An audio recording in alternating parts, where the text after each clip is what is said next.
Estoy muy contento de ver en esta mañana a muchas familias juntas.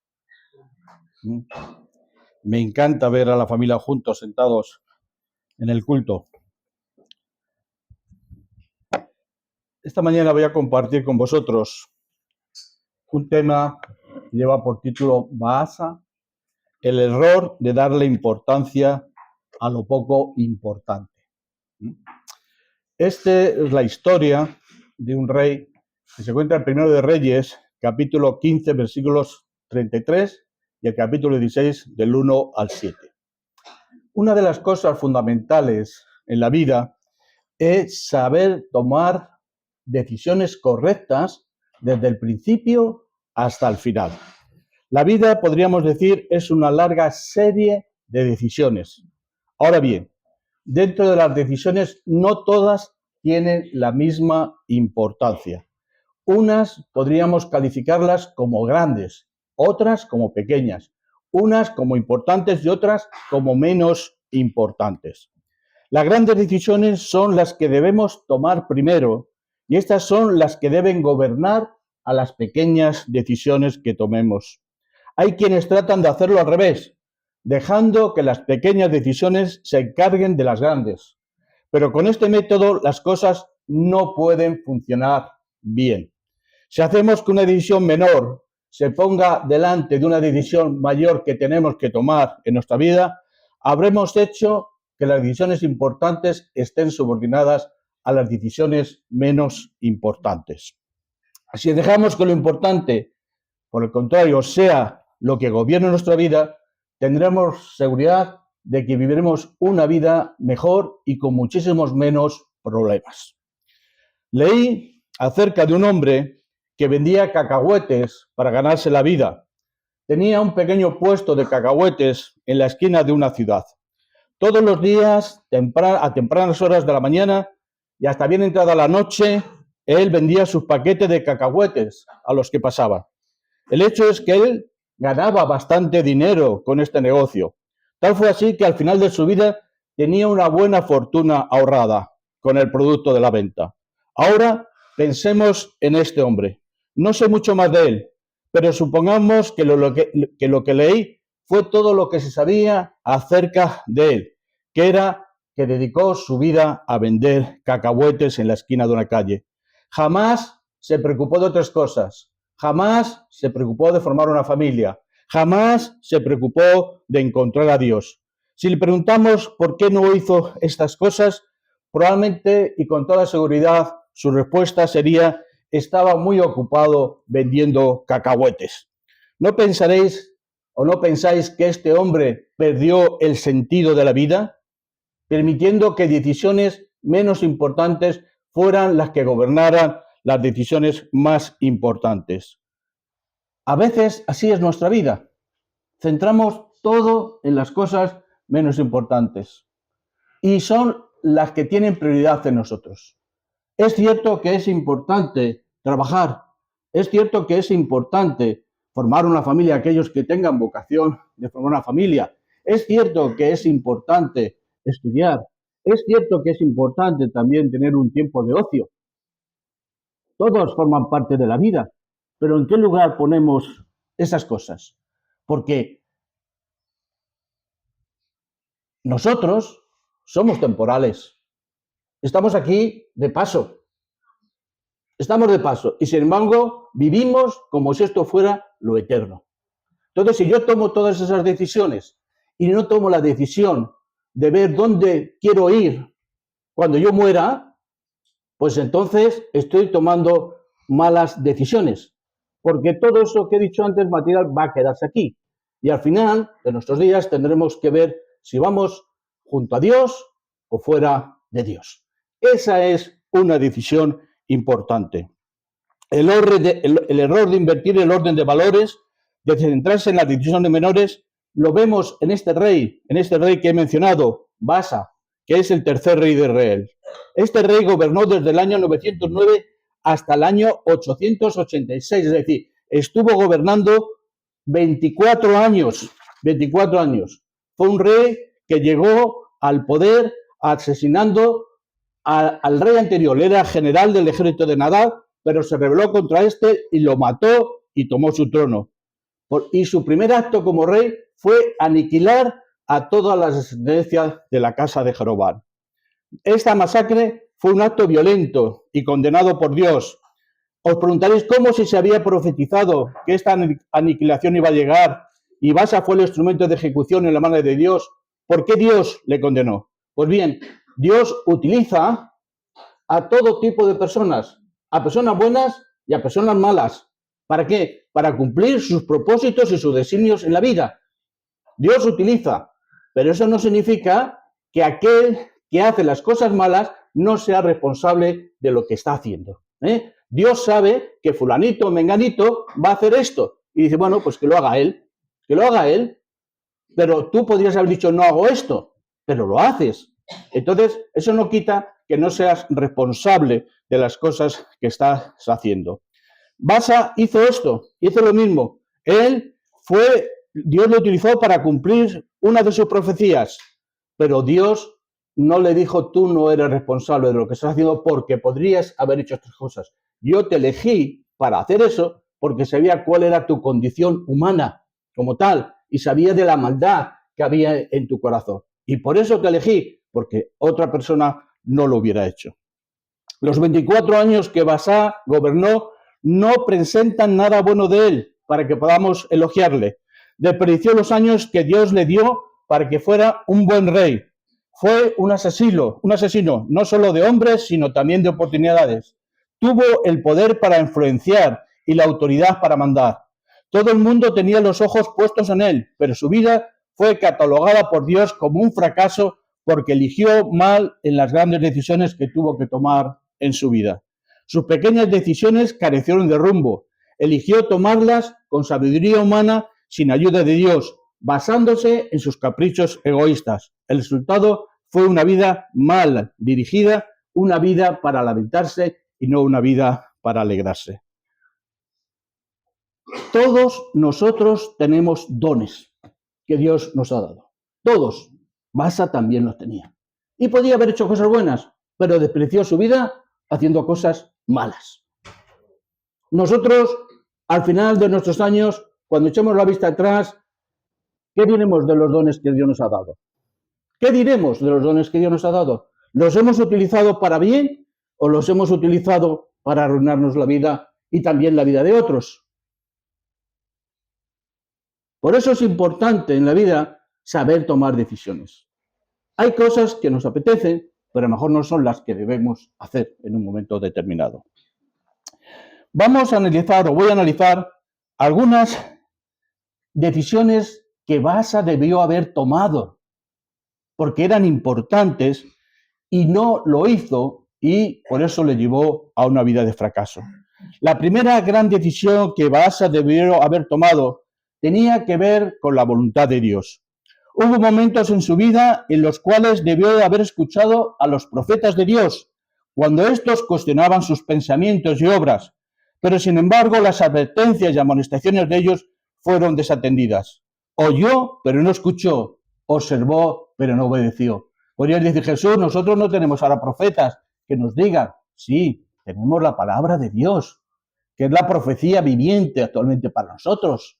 Y aquí se nos dicen muchas cosas que tenemos que hacer, muchas formas de vivir que tenemos que llevar. Pero ¿las leemos o no las leemos? Si no las leemos, las desconocemos y vivimos nuestra vida sin rumbo. Si las leemos y no las practicamos, pues es como si nada, porque sabemos lo que Dios quiere de nosotros y sin embargo no estamos haciéndolo. Baasa rechazó continuamente las palabras de Dios y por ello su dinastía no iba a continuar después de él, sino que iba a ser extinguida, como él mismo hizo con la casa de Jeroboam. Su familia moriría en la ciudad y en el campo, y sus cuerpos serían comidos por los perros o por las aves. Y todo por tener el corazón endurecido hacia la voluntad de Dios manifestada en la palabra de los profetas. ¿Qué habría sucedido si Baasa hubiera seguido la palabra de Dios desde el principio hasta el final de su reinado? Con toda seguridad, Dios lo habría honrado, y es seguro que ahora estaríamos hablando de él como de uno de los grandes reyes del Antiguo Testamento. Cuando tomamos la decisión, la importante decisión de acatar la palabra de Dios, todas las demás decisiones que tomemos en nuestra vida van a ser bendecidas, van a ser santificadas y purificadas por Dios. Porque en primer lugar hemos puesto a Él, hemos puesto su palabra. Y si nosotros seguimos la palabra de Dios, ¿no habrá consecuencias buenas para nosotros, para nuestras vidas? Pues claro que sí. ¿Por qué? Porque Dios, todo lo que dice aquí, lo dice para nuestro bien. Lo dice porque es bueno para nosotros. No lo dice porque nos quiera fastidiar y nos quiera amargar la vida. Porque a veces nosotros vivimos el momento y pensamos en el disfrute del momento. Pero todo lo que no hagamos bien tendrá sus consecuencias en nuestras vidas. Entonces nosotros lo que tenemos que hacer es leer la palabra y actuar conforme a ella. El fundamento de la vida es tomar la decisión, en primer lugar, de obedecer a Dios, independientemente de cuál sea el precio que hayamos de pagar por ello y el destino al que nos lleve. Tal decisión no solo será provechosa para el que la tome, sino para todo aquel que nos rodea. Si nosotros vivimos en los caminos de Dios, eso será beneficioso para nosotros, pero también lo será para nuestros hijos, para nuestras familias.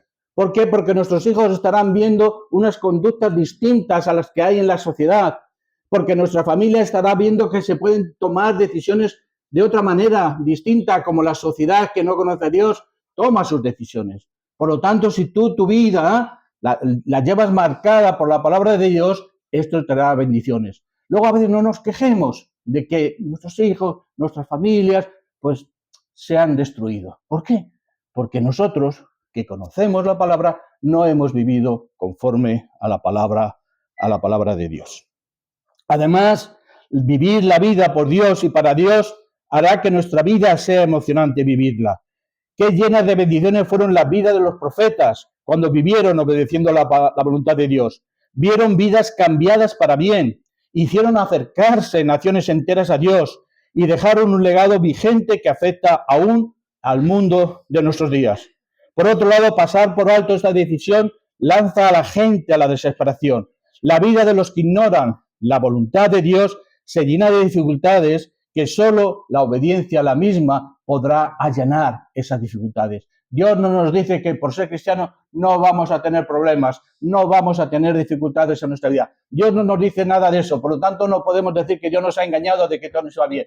Pero sí, si tenemos a Dios, esas dificultades las iremos superando, las iremos sobrellevando de mejor manera que si no andamos en los caminos de Dios. Una de dos, o Baasa nunca vio la importancia de seguir la palabra de Dios revelada en los profetas, o fue que en realidad rehusó de tomarla. Por eso es peor todavía, porque hay gente que desconoce, pero hay gente que conoce y no quiere seguir la voluntad de Dios. Y eso sí que es terrible, porque conociendo la verdad y conociendo el camino, si lo ignoro, pues ya sé dónde voy, por un mal camino. ¿Y dónde llevan los malos caminos? A perdición, ¿verdad? Otra decisión importante que Baasa debió haber tomado era una decisión relacionada con el sistema religioso que había impuesto su anterior rey Jeroboam. ¿Lo dejaría Baasa o lo eliminaría? ¿Seguiría el camino de Jeroboam o volvería al camino de Dios? Esta era una decisión importante que debería también haber tomado. Se necesitaba un hombre excepcional para sacarla a la nación del error de la idolatría y de llevarle de vuelta a Dios. ¿Sería Baasa ese hombre? Se nos rompe el corazón cuando leemos acerca de la decisión que tomó Baasa, pues decidió seguir andando en el camino de Jeroboam, continuar con la religión de un hombre, con la religión a la idolatría y no con la de Dios. Y dice así el texto 15:34 de Reyes, dice, e hizo, refiriéndose a Baasa, lo malo ante los ojos de Jehová, y anduvo en el camino de Jeroboam y en su pecado con que hizo pecar a Israel. Es decir, él no corrigió el camino anterior, sino que siguió el camino y trajo consecuencia de que hizo pecar también a Israel junto con él mismo. Todos tenemos que tomar la misma decisión de Baasa. La elección está allí. Siempre mirándonos al rostro. Algunos jamás la ven. Algunos la ven en algún momento fugaz de su vida, pero apartan la mirada, pues tienen otros intereses. Algunos saben de Dios, le conocen a Dios, pero sin embargo dicen, bueno, vamos a dejarlo para más adelante, si acaso. Porque no me interesa lo que Dios dice, que tal vez tengo que administrar mis negocios de una manera honrada, que tal vez tengo que pagar unos sueldos honestos a los que trabajan para mí, que tengo que cumplir leyes que no son leyes en contra de Dios. Hay gente que no le interesa porque vive en su mundo de corrupción y quiere seguir y sabe que Dios le dice que eso no está bien. Hay gente que sabe que tiene que perdonar y no quiere perdonar. Entonces, bueno, ¿por qué voy a aceptar a Dios en mi vida si eso lo tengo que hacer? Pues si no lo acepto no me siento obligado a ese tipo de cuestiones.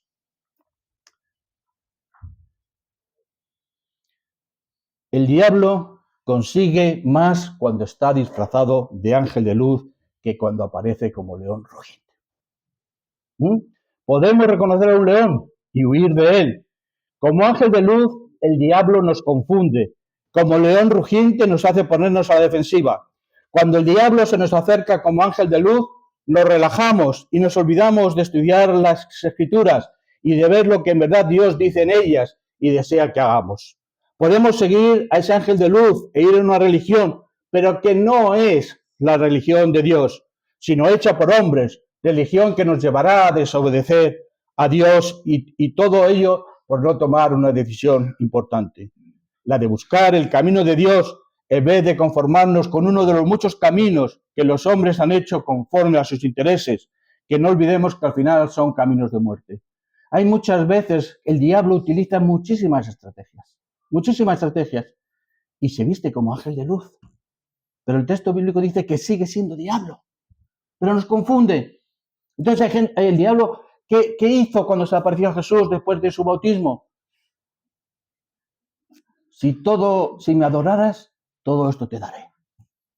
¿Qué hacen otros? Dicen, no, hay que adorar a la Virgen, hay que adorar a los santos. Porque el diablo, ¿qué es lo que quiere? Quitarle la adoración a Dios. Eso es lo que quiere hacer el diablo, quitarle la adoración que solo le corresponde a él. Porque Jesús dijo, solo a Dios adorarás y a él darás culto. Solo a él. No dijo más. Pero el diablo quiere quitarle la adoración y no se engañe, se viste como ángel de luz. Dice, es que está hecho muchos milagros, es que esto... No, claro, el diablo también hace milagros, pero hay que ver con qué finalidad hace esos milagros. Hace esos milagros para apartarnos de Dios, para llevarnos por otros caminos que no son los de Dios. Y la gente que no tiene formación, que no conoce la palabra, que cree en el Dios que a lo mejor le han presentado con buena voluntad sus padres, o sus sacerdotes o sus monjas, no se cuestionan y no leen la palabra de Dios. En la vida toda inquietud intelectual es buena, porque dice el Evangelio que la verdad nos hace libres. ¿Qué es lo que nos hace libres? El conocimiento, la verdad, el saber. Cuanto más sepamos en nuestra vida, más libres seremos, porque podremos tomar mejores decisiones. La ignorancia nunca es buena. Por eso yo animo a los jóvenes a estudiar, a conocer, que nadie los manipule, que nadie los lleve por caminos por los que no quieren ir. Baasa fracasó en su segunda gran decisión. ¿Y nosotros? ¿Qué haremos? ¿Qué haremos acerca de tomar el camino de Dios? ¿Podemos ser cristianos, pero a lo mejor no vamos en el camino de Dios tampoco? No todo el que me dice Señor, Señor entrará en el reino de los cielos, sino el que hace la voluntad de mi Padre. Tengamos cuidado con eso, porque a veces pensamos que porque somos cristianos ya todo el monte es orégano. Y podemos vivir ignorando la voluntad de Dios, la palabra de Dios, el camino de Dios. Tengamos cuidado, porque a veces pensamos que esto solamente es para los que no son cristianos. Sí, es para los que no son cristianos, porque a lo mejor no conocen la voluntad de Dios. Pero si nosotros la conocemos y no la vivimos, tendremos mayor responsabilidad, porque la palabra de Dios dice que cada uno será juzgado conforme a la luz que haya recibido. Y si tú, nosotros, yo hemos recibido mucha luz, pues vamos a ser juzgados más duramente. Y dirás, Señor, ¿qué pasa? Jesús, no podías decir que ignorabas, porque lo conocías perfectamente todo.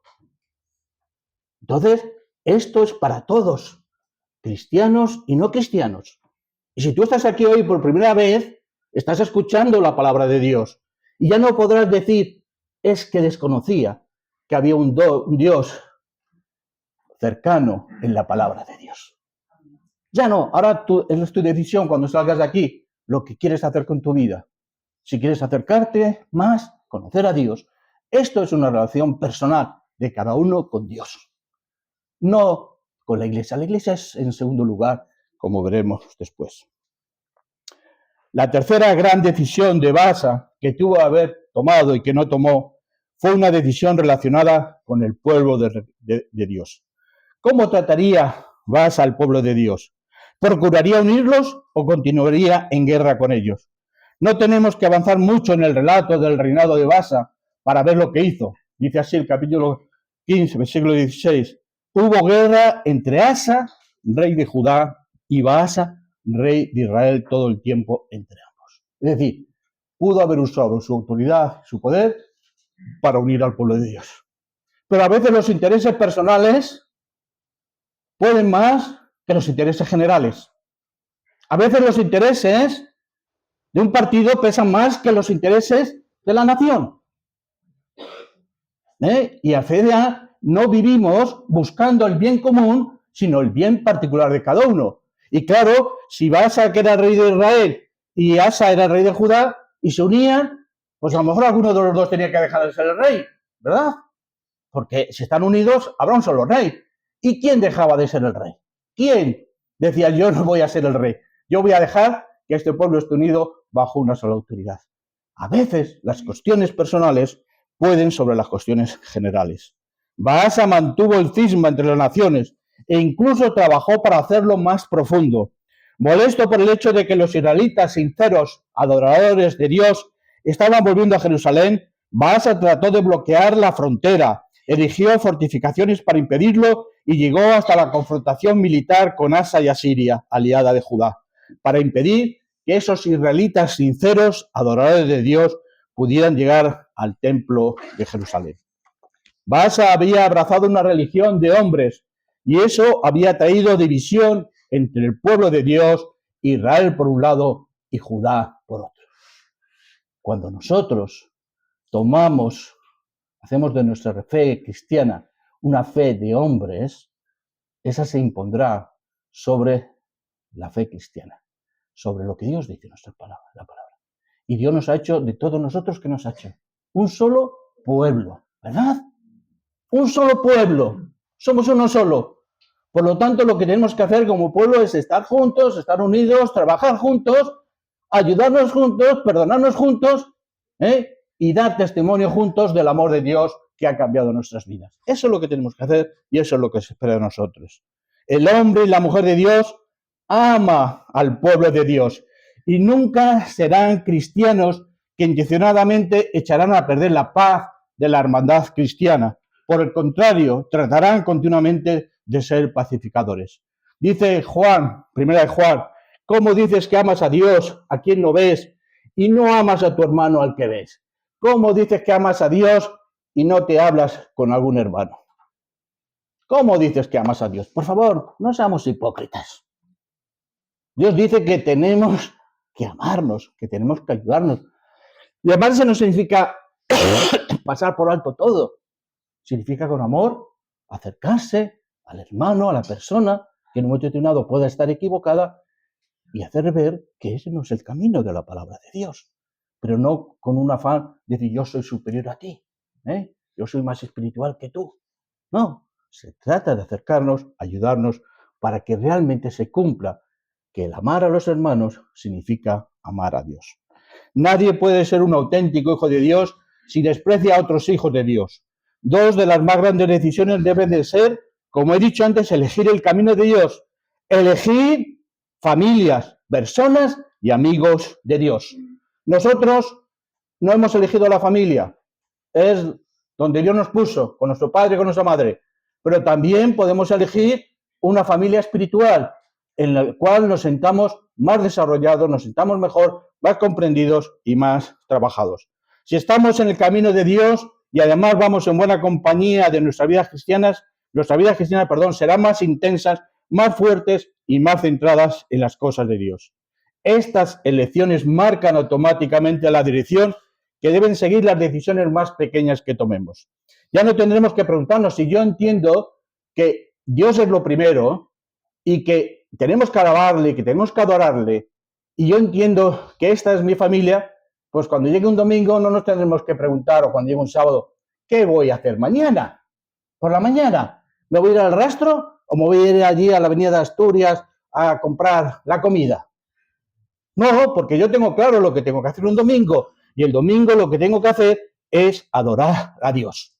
¿Por qué? Porque Dios dice que debemos santificar el día y que debemos dedicárselo a Él. Pero no solos, sino junto con nuestros hermanos. Donde 2 o 3 están reunidos en mi nombre, allí estoy yo, en medio de... No me digas que porque es domingo y estás tú con Dios, no. Habrá que decir, donde 2 o 3 están reunidos, allí estoy yo. ¿Vale? Allí estoy yo, no por ti solo. Estas pequeñas decisiones nacen de las grandes decisiones acerca de seguir la voluntad de Dios y acerca de elegir bien la familia y los amigos de Dios. En la iglesia todos hemos visto a personas que parecían ser cristianos devotos. Todos estábamos convencidos de que podrían llegar a ser grandes siervos de Dios, de que iban a desarrollar grandes ministerios. Pero ¿dónde están ahora algunos de ellos que ya no están entre nosotros? Algunos están adorando con otros, pues su pureza les impedía estar en una iglesia contaminada por el pecado, porque a lo mejor veían cosas en nuestra iglesia que no les gustaba. ¿Por qué? Porque a veces idealizamos las cosas. Y la iglesia está compuesta ¿de quién? De personas. Y las personas que, pues tenemos fallos, ¿verdad? Somos humanos, fallamos. Pero si yo tengo la madurez espiritual en mi vida, tengo que entender que esto no es el cielo. En todo caso será la antesala del cielo, pero no es el cielo. Es como la consulta, estamos en la antesala, en la consulta, y cuando antes de entrar al médico, ahí está la gente que está enferma. Aquí estamos nosotros porque reconocemos que estamos enfermos espiritualmente. Y por eso hemos venido a buscar al médico de todos los médicos, a nuestro Señor, para que nos sane. Hay gente por ahí que se cree que está sana y se va a morir porque no está acudiendo al médico que tiene que acudir. Nosotros estamos aquí porque reconocemos nuestros fallos, nuestras limitaciones, pero también sabemos que con Cristo todas esas cosas las podemos superar.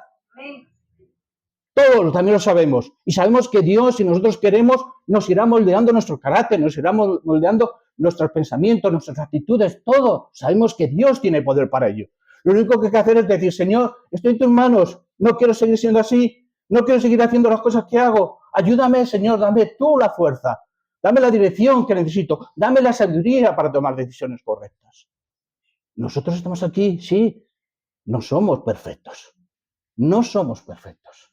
Pero es que esa perfección no existe en ninguna iglesia. En ninguna iglesia.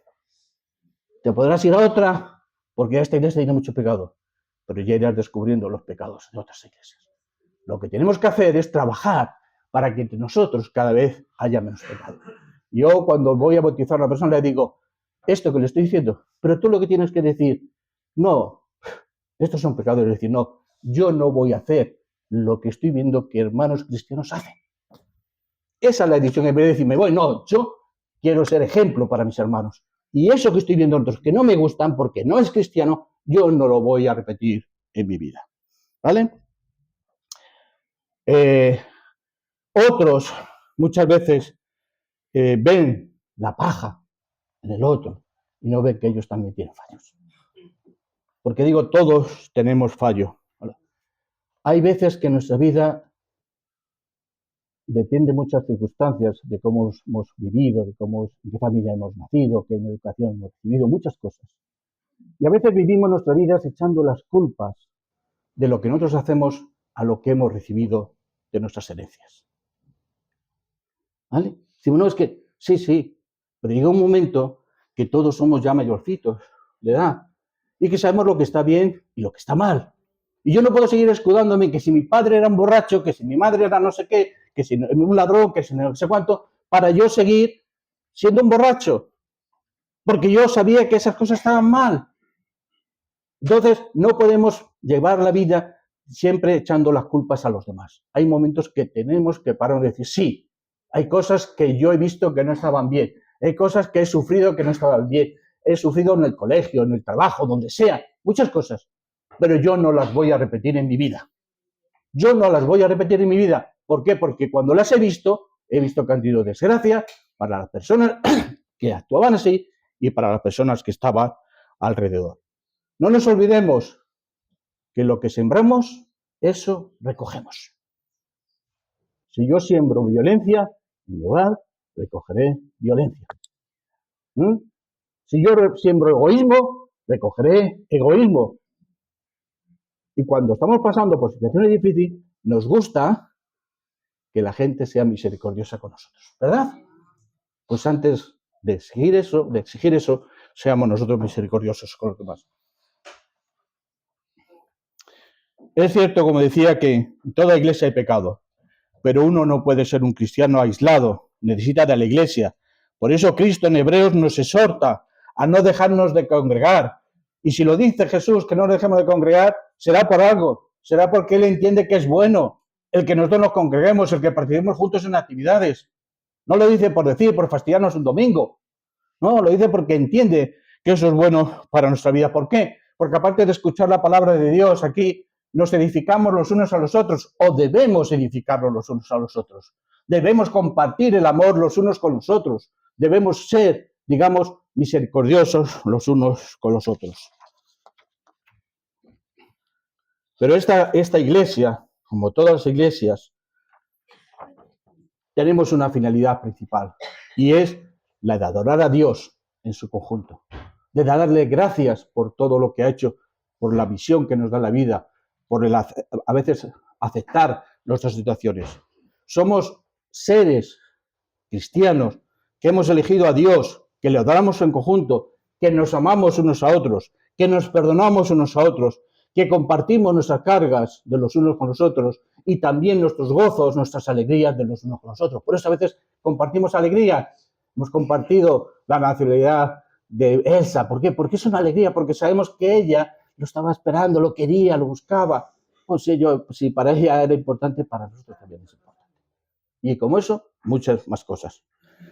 Una gran decisión después de hacernos cristianos es la decisión de vivir diariamente siendo parte del pueblo de Dios. Y el pueblo de Dios, recordad, como he dicho, no somos los perfectos, sino los que hemos decidido formar parte a través de él, a través de aceptar el sacrificio de Cristo en la cruz. Baasa reinó durante 24 años como rey de Israel. Pero si preguntamos a estudiantes de la Biblia quién era Baasa, la mayoría de ellos solo pueden responder que era uno de los reyes de Israel. Y tal vez porque les obligaron a memorizar el catálogo de los reyes de Israel. No porque él hiciera algo destacado, por lo cual mereciera ser recordado. Baasa tuvo su oportunidad, pero la desaprovechó, porque pasó por alto las grandes decisiones que debía tomar en su vida. Nosotros tenemos también que tomar decisiones. Hay importantes decisiones. ¿Las pasamos por alto? ¿Nos conformamos? ¿Dónde estamos? ¿O sabemos que Dios nos ha dado más dones para poder estar en otros sitios, para poder estar haciendo otras cosas? A veces nos conformamos con la comodidad y no se trata de acomodarnos, se trata de mejorarnos lo más posible para poder influenciar también en esta sociedad nuestra. No se nos dice cómo murió Baasa. Su muerte fue insignificante, al igual que lo fue su vida. Murió como vivió, fuera del círculo de la voluntad de Dios. Perdió la verdad en el sentido de que la verdadera vida se basa en tomar sabiamente grandes decisiones relacionadas con la palabra de Dios, el camino de Dios y el pueblo de Dios. Cuando esas decisiones no son tomadas, la vida no tendrá un fundamento duradero, y una vida sin un fundamento correcto, tarde o temprano se desmorona, ¿verdad? Como una casa que no está bien fundamentada. Tendrá bonita apariencia, pero con el tiempo la casa se hundirá. Y así pasa con nuestra vida. Si nuestra vida no tiene buenos fundamentos, nuestra vida se desmoronará. ¿Cómo vamos? ¿Cómo vas con tus decisiones? ¿Cómo vas con tus decisiones? ¿Cuáles pones en primer lugar? ¿Las importantes, las que debes o las que te apetece? ¿Las que te interesan en esta tierra o las que hacen tesoros en el cielo? Si no es así, todavía estás a tiempo de tomar nuevas decisiones, Pero mira que en esta ocasión tomes en primer lugar las decisiones importantes y no al revés, pues tus decisiones marcarán el resto de tus días aquí en esta tierra y después también de esa tierra. Dios, ese es mi consejo, pero no es mío, es el que dice la palabra.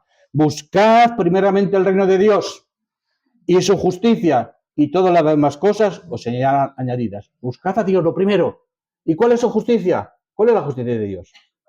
Para hacer su palabra. Esa es la justicia de Dios. Entonces, si yo busco a Dios, hago sus cosas, dice que todas las demás cosas se nos van a dar por añadidas. Es una promesa de Dios. ¿Creemos o no creemos? Pues ya está, se van a dar. ¿En cuándo? En el tiempo de Dios. La que sea mejor para nosotros y no las otras. Que Dios nos bendiga en esta mañana. Y ojalá tomemos decisiones correctas. En primer lugar, la más importante, y después las otras, que son menos importantes, pero que también deben de ser correctas.